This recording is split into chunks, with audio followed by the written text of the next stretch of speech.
കർത്താവായിരിക്കുന്ന യേശു ക്രിസ്തുവിൻ്റെ നാമത്തിലുള്ള സ്നേഹവന്ദനം. ഇന്നത്തെ വചനം ഫിലിപ്പിയ ലേഖനം 3-ാം അധ്യായം അതിൻ്റെ 7-ാം വാക്യം. എങ്കിലും എനിക്ക് ലാഭമായിരുന്നത് ഒക്കെയും ഞാൻ ക്രിസ്തു നിമിത്തം ഛേദമെന്ന് എങ്കിലും എനിക്ക് ലാഭമായിരുന്നതൊക്കെയും ക്രിസ്തു നിമിത്തം ഞാൻ ഛേദമെന്ന് എണ്ണിയിരിക്കും. അതെല്ലാം നഷ്ടമായിട്ട് ഞാൻ ഉപേക്ഷിച്ച് കളഞ്ഞു എന്നാണ് എൻ്റെ അർത്ഥം. എന്ത് നിമിത്തം? യേശു ക്രിസ്തുവിലുള്ള ദൈവസ്നേഹ നിമിത്തം. നോക്ക് പ്രിയരെ, അതിനു മുമ്പ് ഈ പൗലോസ് ശ്ലീഹ നമുക്ക് ചില കാര്യങ്ങൾ തൻ്റെ കഴിഞ്ഞകാല ജീവിതത്തെപ്പറ്റി ഒന്ന് സൂചിപ്പിക്കുന്നുണ്ട്. എന്താണെന്നറിയാമോ? എനിക്ക് ജഡത്തിലും 4-ാം വാക്യത്തിൽ ആശ്രയിക്കുവാൻ വകയുണ്ട്, മറ്റാർക്കും ജഡത്തിൽ ആശ്രയിക്കാമെന്ന് തോന്നിയാൽ എനിക്കധികം. 8-ാം നാളിൽ പരിച്ഛേദനയേറ്റവന്, ഇസ്രായേൽ ജാതിക്കാരന്, ബെന്യാമിൻ ഗോത്രക്കാരന്, എബ്രായിൽ നിന്ന് ജനിച്ച എബ്രായന്, ന്യായപ്രമാണം സംബന്ധിച്ച് പരീശന്, ശുഷ്കാന്തി സംബന്ധിച്ച് സഭയെ ഉപദ്രവിച്ചന്, ന്യായപ്രമാണത്തിലെ നീതി സംബന്ധിച്ച അനിന്ദ്യൻ.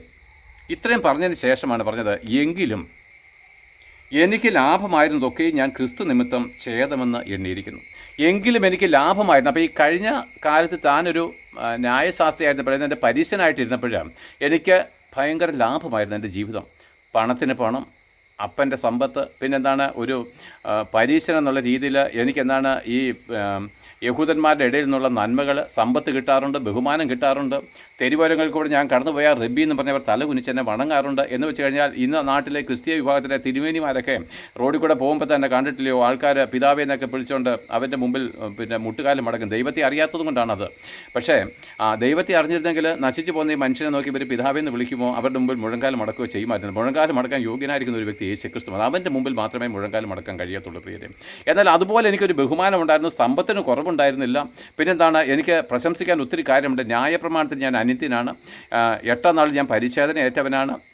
ഇതെല്ലാം ഞാൻ വിശദീകരിക്കുന്നില്ല, ഇതെല്ലാം നിങ്ങൾക്ക് ഗ്രഹിക്കാൻ കഴിയുന്ന. പക്ഷേ നമുക്ക് ഗ്രഹിക്കാൻ പറ്റാത്തൊരു കാര്യം, ഇന്ന് ക്രിസ്തീയ അല്ലെങ്കിൽ വീണ്ടെടുക്കപ്പെട്ട പെന്തക്കോസ്ത് അനുഭവത്തിലുള്ള സഭകളിൽ ഞാൻ ദുഃഖത്തോടെ കാണുന്ന ഒരു കാര്യം പറയാൻ വേണ്ടിയിട്ട് ഇത് പറയുകയാണ്.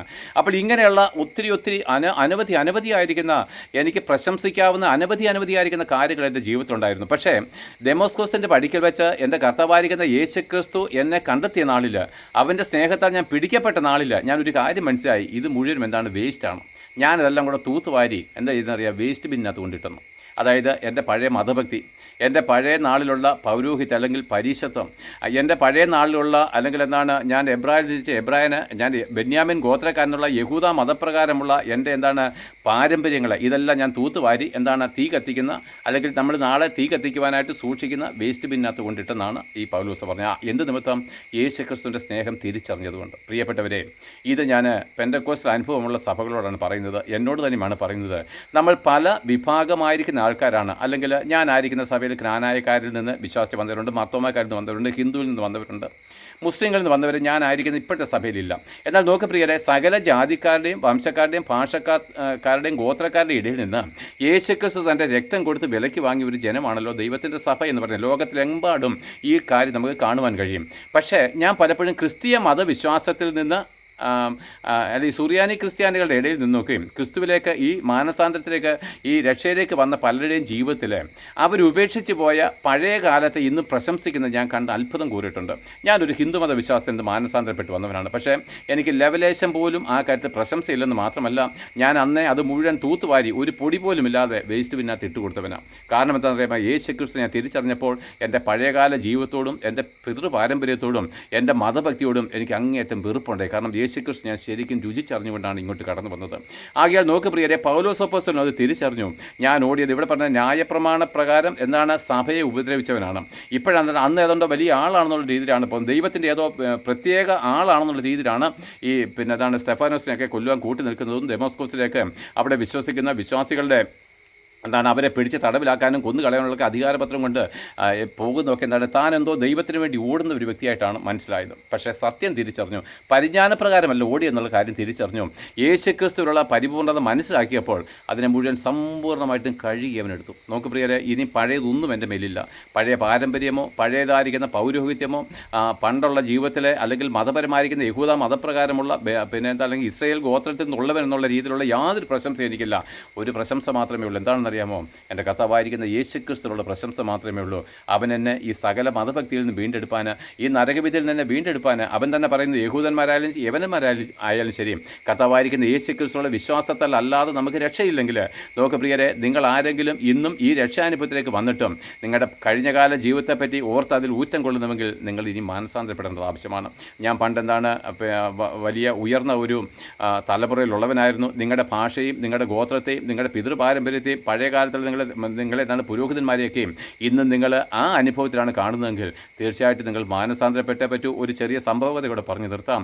ഒരിക്കൽ ഒരു മനുഷ്യന്, അദ്ദേഹം ഒരു യാക്കോബായ മതവിശ്വാസത്തിൽ ജനിച്ചവനാണ്. അതിൻ്റേതായിരിക്കുന്ന സകല ആചാരങ്ങളും അനുഷ്ഠാനങ്ങളുമായിട്ട് ജീവിച്ച് കടന്നുപോയവനാണ്. അദ്ദേഹം ഒരു അധ്യാപകനുമായിട്ട് തീർന്നു. എന്നാൽ പിൻകാലങ്ങളിൽ അദ്ദേഹം മാനസാന്തരപ്പെട്ട് സത്യം തിരിച്ചറിഞ്ഞ് തൻ്റെ സഭയെ വിട്ട്, അല്ലെങ്കിൽ എന്താണ് തൻ്റെ ആ മാതൃസഭ എന്ന് പറഞ്ഞു കഴിഞ്ഞാൽ യാക്കോബായ സഭയെ വിട്ട് അതിനകത്ത് പട്ടക്കാരെയും പള്ളിക്കാരെയും ഉപേക്ഷിച്ച് യേശുക്രിസ്തുവാണ് ഏകരക്ഷകൻ തിരിച്ചറിഞ്ഞ് ഈ പൗലോസിനെ പോലെ മാനസാന്തരപ്പെട്ട് സ്നാനമേറ്റ് ദൈവകൃപയിലേക്ക് വന്നു. എന്നോട് ഇദ്ദേഹം ഒരിക്കൽ പറഞ്ഞു, അങ്ങനെ ഇരിക്കുമ്പോൾ ഒരു ദിവസം അധികം നാളായില്ല, വിശ്വാസത്തിലേക്ക് വന്നിട്ട് ഏതാനും കുറച്ച് കാലം കഴിഞ്ഞപ്പോൾ താൻ വീട്ടിൽ ഇരിക്കുമ്പോൾ ഇവരുടെ റാസ പോകുകയാണ്. യാക്കോബക്കാരുടെ റാസ എത്ര മനോഹരമാണെന്നറിയാമോ? അത് കേട്ടിരുന്നാൽ ആർക്കും അങ്ങ് ഭക്തി സാന്ദ്രമായിട്ട് തീരും. അത്രയ്ക്ക് മനോഹരമായിരിക്കും റാസയാണ്. അത് പാട്ട് ചൊല്ലാനൊന്നും എനിക്കറിയത്തില്ല, അത് അറിയാമെന്ന് നിങ്ങൾക്കറിയാം. അപ്പോഴേ റോഡിൽ കൂടെ, തൻ്റെ വീടിൻ്റെ തൊട്ട് താഴെയുള്ള റോഡിൽ കൂടെ ഇവരുടെ ഈ മനോഹരമായിരിക്കുന്ന പാട്ടും പാടി പോയപ്പം അദ്ദേഹം എന്നോട് പറഞ്ഞു, ഞാൻ പെട്ടെന്ന് എൻ്റെ വീട്ടിൽ നിന്ന് ഇറങ്ങി ഓടി ഈ റാസ കാണുവാനായിട്ട് ആ റോഡ് പക്കത്തിൽ പോയിരുന്നു. പെട്ടെന്ന് എനിക്കൊരു ബോധ്യം വന്നു. എന്താണെന്നറിയാമോ? അയ്യോ, ഞാൻ ഇതെല്ലാം വിട്ടതല്ലയോ, ഈ പോഷത്വമെല്ലാം ഞാൻ വിട്ടതല്ലയോ, ഈ നരകത്തിലോട്ടുള്ള വഴിയിൽ നിന്ന് ഞാൻ സ്വർഗത്തിലേക്കുള്ള വഴിയിൽ വേർതിരിഞ്ഞില്ലയോ? ഇല്ല, ഞാൻ ഇനി ഒരിക്കലും ഇതുമായിട്ട് എൻ്റെ ഹൃദയം താതാമ്യപ്പെടുവാൻ കഴിയത്തില്ല. കർത്താവ് എന്നോട് ക്ഷമിക്കണം. ഒരിക്കലും എൻ്റെ ഹൃദയം ഇനി ഈ മ്ലേച്ഛകരമായിരിക്കുന്ന ഈ റാസയിലേക്ക് തിരിയുവാനോ ഇവരുടെ യാതൊരുവിധമായിരിക്കുന്ന പാരമ്പര്യങ്ങൾക്ക് തിരിയുവാനോ ഇടവരാത്തവണ്ണം എന്നെ സഹായിക്കണം. ഞാൻ പൂർണ്ണമായിട്ട് നിന്നെ സമർപ്പിച്ചെന്ന് തിരിച്ച് വീട്ടിലേക്ക് കയറിപ്പോയി. പുള്ളി പറഞ്ഞു, പിന്നെ ജീവിതത്തിൽ ഒരിക്കലും അതിനോടൊരു സ്നേഹമോ അത് കേൾക്കണ ഒരു വാഞ്ചയോ കേട്ടിട്ടില്ല. അത് കേൾക്കുന്നതിന് അറപ്പായിട്ട് തീർന്നിരിക്കുന്നതാണ് പറഞ്ഞിരിക്കുന്നത്. പ്രിയപ്പെട്ടവരെ, സത്യത്തെ അറിയാത്തത് കൊണ്ടാണ് ഇത്തരം പോഷത്തിലേക്ക് നമ്മൾ പോകുന്നത്. സത്യത്തെ അറിഞ്ഞിട്ടും നമ്മൾ പിതൃപാരമ്പര്യത്തെ സ്നേഹിക്കുന്നുവെങ്കിൽ, നമ്മൾ ഉപേക്ഷിച്ച് കളഞ്ഞ മതഭക്തിയെ നമ്മൾ സ്നേഹിക്കുന്നുവെങ്കിൽ, പ്രിയപ്പെട്ടവരെ, അത് എത്രമാത്രം ദുഃഖകരമാണ്, എത്രമാത്രം ലജ്ജാകരമാണ്. ആ കാര്യത്തിൽ നമ്മൾ സമ്പൂർണ്ണമായിട്ടും മാനസാന്തരപ്പെട്ട് യേശുക്രിസ്തുവിനുള്ള പ്രശംസയല്ലാതെ നമ്മുടെ ജീവിതത്തിൽ ഒന്നും ഉണ്ടാവില്ല. ഈ വാക്കുകളാൽ കർത്താവ് നമ്മളെ സഹായിക്കട്ടെ. യേശുക്രിസ്തുവിൻ്റെ കൃപ നാം എല്ലാവരോടും കൂടി ഇരിക്കുമാറാകട്ടെ.